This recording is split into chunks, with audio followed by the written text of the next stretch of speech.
ये डॉगी चिड़ियाघर की सबसे ताकतवर जानवर है। यहाँ तक कि जंगल का ताकतवर बाघ भी इसकी बात मानता है। अगर कोई इसे चुनौती देना चाहे तो पहले इसके बच्चों से जीतना होगा। दरअसल ये बाघ के छोटे छोटे बच्चे जन्म के बाद ही अपनी माँ द्वारा छोड़ दिए गए थे। वो लाचार होकर अपनी माँ के लिए रो रहे थे।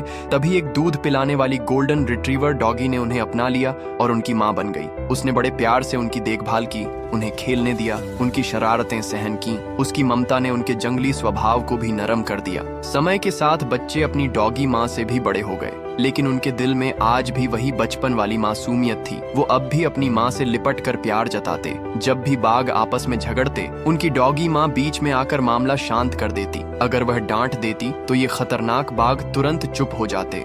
उसके लिए ये भले ही बड़े और ताकतवर हो गए हों, लेकिन हमेशा उसके छोटे बच्चे